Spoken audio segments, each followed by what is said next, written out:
राम राम मेरे भाइयों। गपशप में आपका स्वागत है।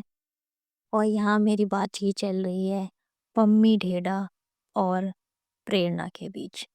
इन दोनों की लव मैरिज हुई थी, पर कुछ लव मैरिज चल नहीं पाई जैसे इनकी लव मैरिज।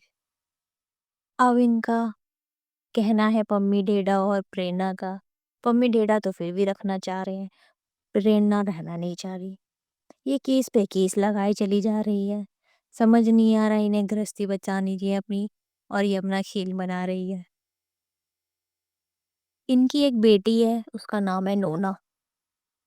बेचारी का क्या कसूर था, कुछ नहीं। खैर छोड़ो। अब पम्मी डेडा, ये है गुजर, ये भगा के लाए हैं इसको।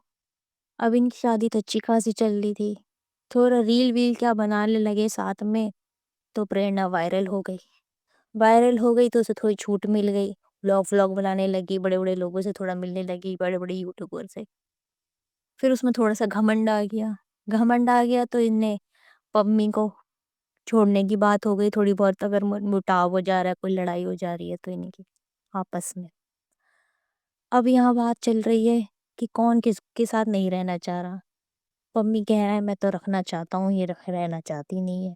अब इसके ऊपर झूठे झूठे इल्जाम लगाए जा रहे हैं, लड़ाइयाँ हो रही हैं, कभी कुछ बोला जा रहा है, कभी कुछ बोला जा रहा है, कभी केस हो रहा है। उनकी एक छोटी बेटी है, उसका क्या कसूर था, बेचारी वो पिस रही है इन दोनों के बीच में। उसकी लाइफ में आगे क्या होगा कुछ नहीं पता। कुछ यूट्यूबर सोचते नहीं है, अपने इंजॉय के लिए पहले कर लेते हैं शादी, फिर उसके बाद जब बच्चे हो जाते हैं उसके बारे में नहीं सोच रही हैं। अब वो बड़ी होएगी, वीडियो देखेगी, मेरे पापा ऐसे, मेरी मम्मी ऐसे, तो कुछ इफेक्ट पड़ता है। आपने एक यूट्यूबर और है एक पारस ठकराल, उसका भी सुना होगा, उसके बारे में भी करेंगे चर्चा। पहले पम्मी